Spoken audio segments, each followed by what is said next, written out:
Welcome back to the channel, guys, and welcome to all my new followers. It's no secret I'm a road warrior.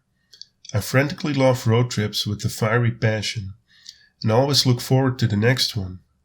Classic cars, countryside, barns, yes barns, and not to mention abandoned places.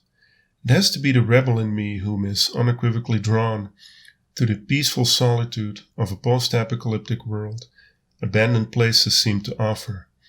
Maybe subconsciously I am dismissive of the status quo, or maybe it's just what I am attracted to photographically. Whatever the case, I feel at home here, and it's impossible not to pick up my camera, so allow me to fill a few moments of your day with some lovely cliches.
It's at this point I heard 2 gunshots, which was all the warning that I needed to get the heck out of here, but not before snapping one more photo.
The second day of the trip started with a little bit of inclement weather, but that didn't bring me down.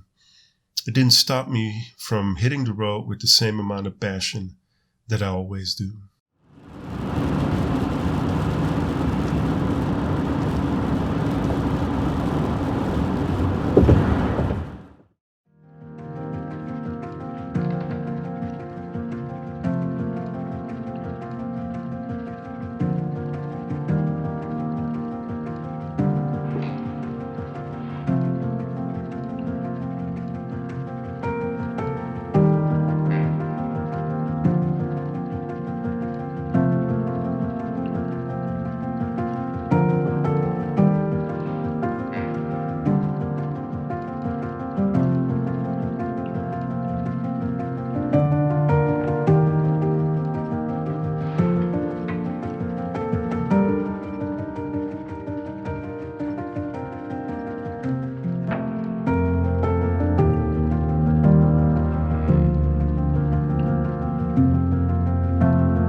This place was genuinely really cool, such as you only see on the countryside of the United States of America. And to be quite honest, you really don't need to hit Route 66 to see little gems like this. They're literally all over the United States of America.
Well, guys, I hope you enjoyed that little montage.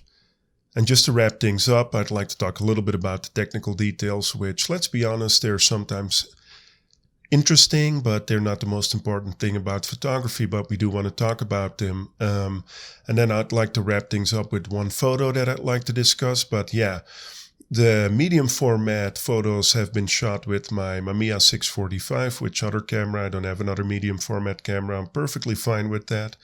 That camera is phenomenal. I shot PanF 50 in that. And I shot PanF 50 because I'd never shot it in medium format and I wanted to see what it did, and it definitely didn't disappoint. There are some who say that PanF 50 doesn't have any latitude. What's the matter with you? But if you develop it in the right developer, like for instance DDX, that definitely gets that latitude out there. I would say Ilford 3, which this particular film has been developed in, doesn't really get that latitude out. It doesn't do it in. It doesn't do it with Ilford FP4 Plus neither, which I've shot with my trusty Nikon F100. I like that combination out on the road of the F100 and the Mamiya 645. It just seems to pair really well. And yeah, this is just a combination that I love out on the road. It's not about really, having more cameras. It's just about the photography. Yeah, guys, this photo here, let me open my tablet here. I call it the Barn of All Barns. It's just such a beautiful photo, and I could talk your ears off about the technical details, but it's just a beautiful photo. Ilford PanF 50 in medium format, in 120 to be correct. Yeah, it just speaks to me. It's just a beautiful shot, in my opinion. Not to pat my own shoulder too much, but I was after this specifically. I was after a barn. You saw another one that I saw. That one didn't do it for me.